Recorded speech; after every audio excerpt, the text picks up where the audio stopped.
This place was your original bath chamber, perfect for avoiding prying eyes. I wonder if anyone is using it now. Huh? The smell is... Wait, don't go in yet! Who's there?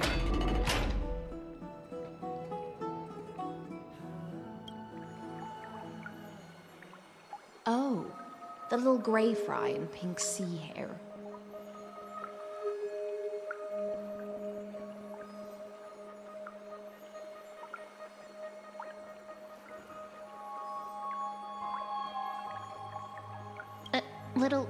Little sea hair? You barged into here without warning. Was it an accident, or did you wish to bathe with me?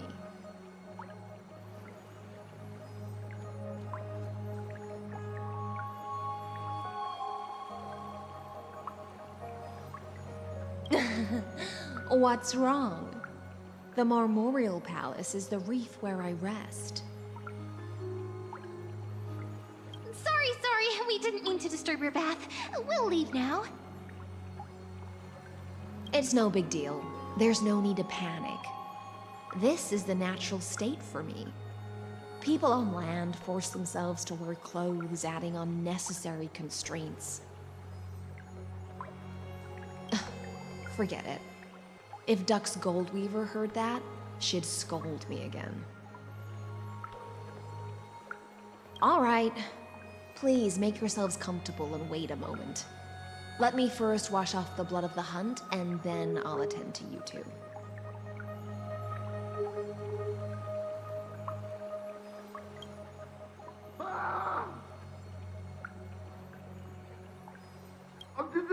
The delegate from Ladon has been assassinated! Quick! Quick, someone come quick! Ah, the broken crab shell surfaces. I was worried it had been washed away by the current.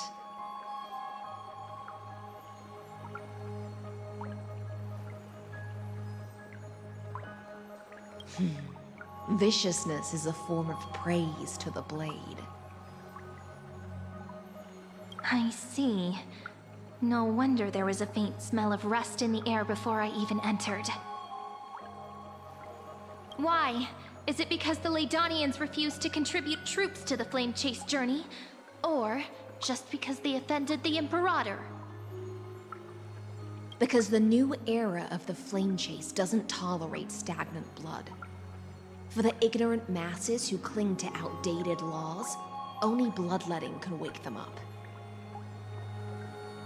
Right now, the rebel forces on the frontier are rising, and Ladon has been secretly supporting them. They loudly chant the slogan, "Return to the Era Chrysia," unwilling to relinquish military power. They're just building momentum for the rebellion.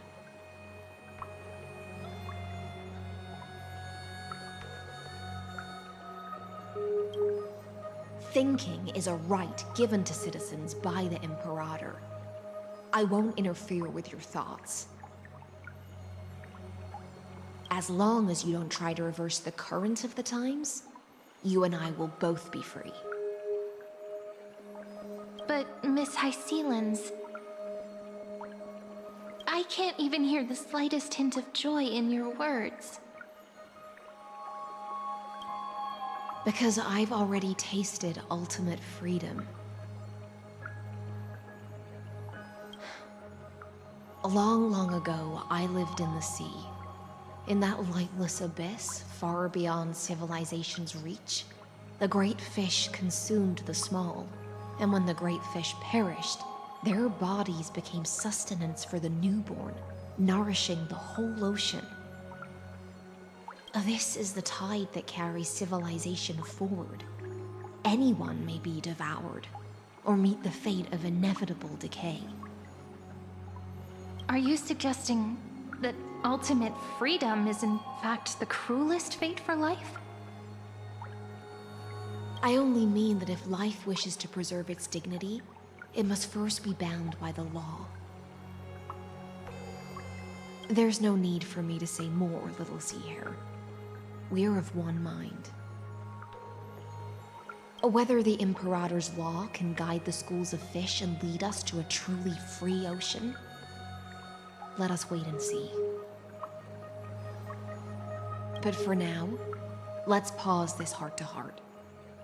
Another fish has come, following the scent of blood.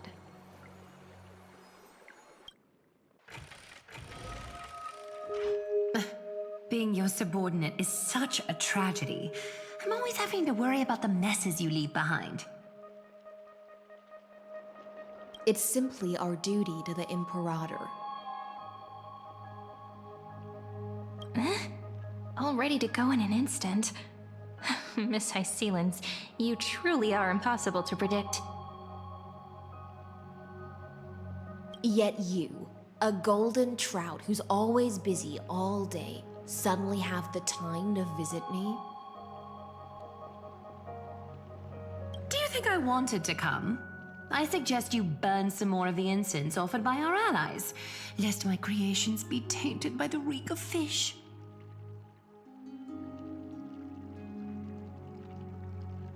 I'm only here on the Imperator's behalf to remind you to prepare for the banquet. Fine. But I must retort. What you call the reek of fish, to me, is the unique fragrance of the sea. Besides, if my fine clothes get stained, won't you just gift me new ones? I won't.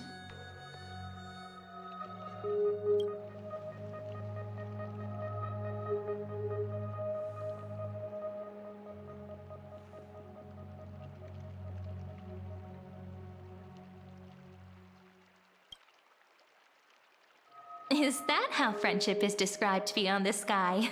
Fascinating.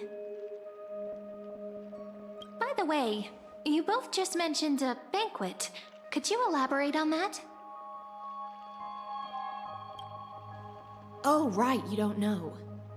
Every time before a battle, or after a victory, the Imperator holds a grand feast for the Chrysos heirs to lift our spirits. For us warriors who swim constantly between life and death, these feasts are more worth looking forward to than victory. A banquet to prelude the hunt for the god of banquets, and honey brew as a tribute to commemorate the ancestor of honey brew. How absurd. Don't look so grim. All has been decided. Since it's a banquet for Fagusa, why not take a leaf out of the Titan's book? Live in the moment and enjoy life to the fullest. I'm not as carefree as you. That little Dolos kitten is already causing enough trouble for me. And on top of that, I still have tailoring commissions to complete. By the time the cool flame illuminates my eyes, I might not be able to focus as I used to. Glaya's eyes. Curious about these eyes? People often compare them to jewels. But I've already made my decision to ask romance for eyes that can see everything. I wonder what this world will look like when I take the divine authority.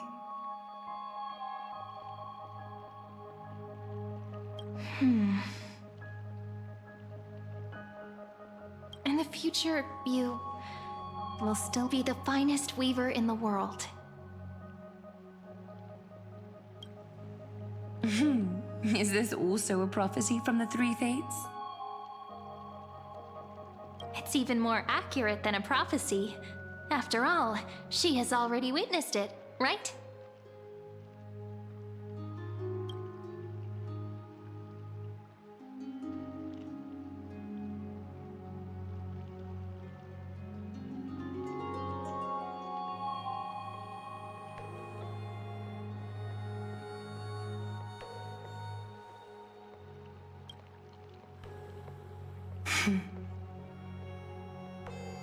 Become a demigod and lose your humanity.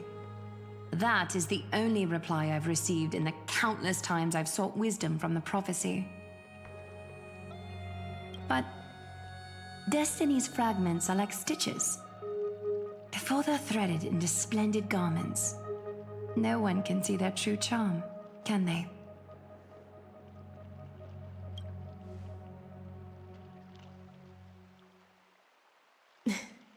Aglaia has always been troubled by the divine duty she must bear. But thanks to you, she seems to be in much better spirits.